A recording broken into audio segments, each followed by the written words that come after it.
Haya, mtazamaji, mwanasiasa mkongwe Koigi wa Mwere alihusika katika mchakato wa demokrasia pamoja na hayati Raila Odinga amesema wengi wa wanasiasa waliompiga Raila akiwa hai na sasa wanamsifia ni wasaliti. Kulingana na Koigi ni kwamba alitangamana na Raila akipigania ujio wa vyama vingi na haki wakati wa utawala wa kiimla na vile vile anasema kwamba anatumai kwamba kumbukumbu zake pamoja na kazi ya Raila itainua viongozi wachanga kabisa ambao watasimama dhidi ya uongozi mbaya kama hayati Raila alivyofanya. Tumsikize mhariri wa NTV Bridget Ngana ambaye alikutana na Koigi nyumbani kwake Engashura katika kaunti ya Nakuru na kuandaa taarifa ifuatayo. Sebuleni nyumbani kwa mwanasiasa mkongwe Koigi wa Mwere, picha za hayati Raila Odinga na babake hayati Jaramogi Oginga Odinga zimeezekwa ukutani kuashiria jinsi Koigi alivyomuunga mkono hayati Raila japo waliondokea katika maeneo tofauti. Tumekuwa tukiunga Raila mkono katika nyakati zote za uchaguzi. Sisi hatujapewa chochote na Raila katika nyakati za uchaguzi. Tumemuunga mkono kwa sababu ana msimamo ambao ni endelevu kuliko misimamo ya wengine ambao wamekuwa wakigombea.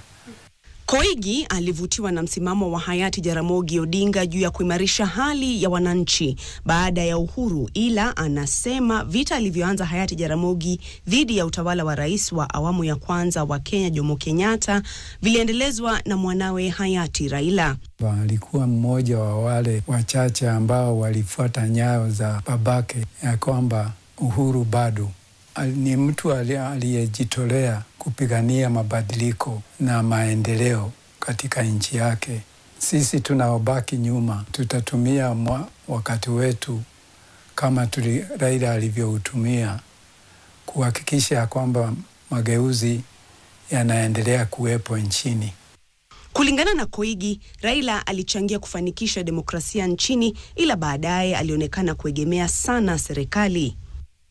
Niseme ya kwamba Raila alikuwa na imani kuu ya kupata mageuzi, lakini pia kama vile wengine wetu kuna makosa aliyofanya barabarani ya kutafuta maendeleo hayo. Amekuwa na bahati kuliko wengi wetu kwa sababu amepata kiasi cha maendeleo kwa nchi ambalo ni jambo la kusifia, na amepata kiasi cha maendeleo kwa mwenyewe binafsi.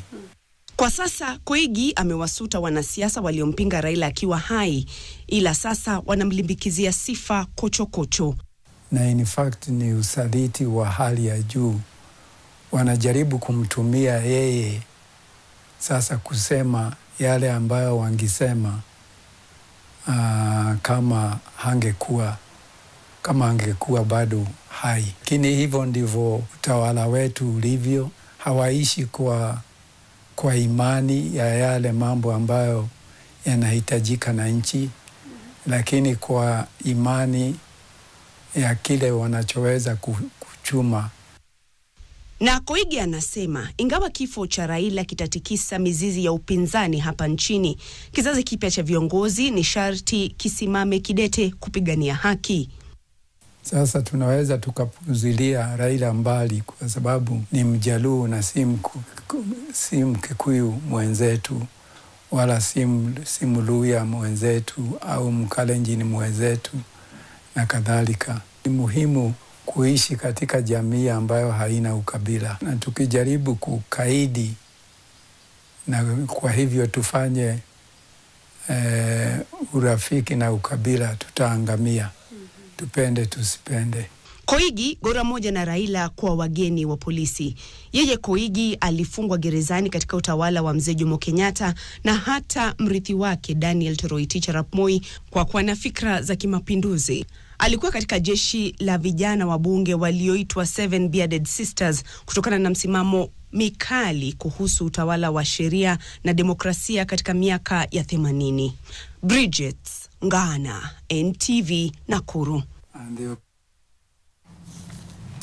Historia bomba kabisa kutoka kwa mzee mzima Koigi wa Mwere, ikiletwa kwako na mwanahabari wetu mhariri Bridget Ngana. Asante sana Ngana kwa taarifa hii.